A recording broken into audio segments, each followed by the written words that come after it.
بسم اللہ الرحمن الرحیم۔ شروع کرتا ہوں اللہ کے نام سے جو بڑا مہربان نہایت رحم کرنے والا ہے۔ ماں کے بعد اگر کوئی سب سے زیادہ دعائیں دینے والا ہے تو وہ بہنیں ہوتی ہیں۔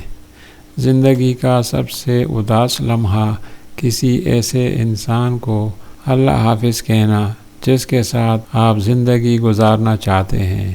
عیدیں تمہارے بعد بھی آتی رہیں مگر کپڑے نہیں سلے، کئی موسم گزر گئے۔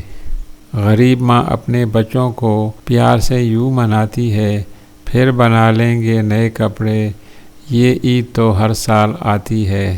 اب خدا جانے کہاں ان کے ٹھکانے ہیں جو میرے ساتھ کبھی عید کیا کرتے تھے، پیروی کرتے تھے، تقلید کرتے تھے، میری ہر بات کی تائید کیا کرتے تھے۔ آنکھ جب تم کو ہی دیکھ نہ پائے گی تو یہ عید کیسے منائی جائے گی؟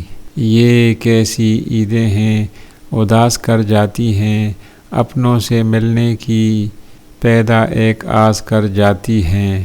حالانکہ بہت خاص ہوتی ہیں مگر عیدیں اداس ہوتی ہیں۔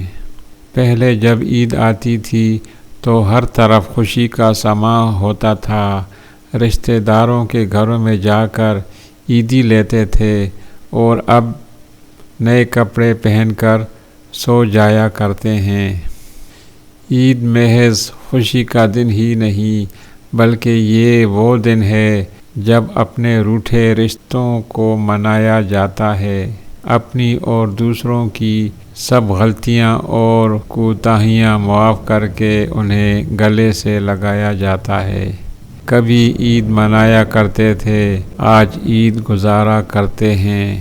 عید کا دن ہے گلے آج تو مل اے ظالم، رسم دنیا بھی ہے، موقع بھی ہے، دستور بھی ہے۔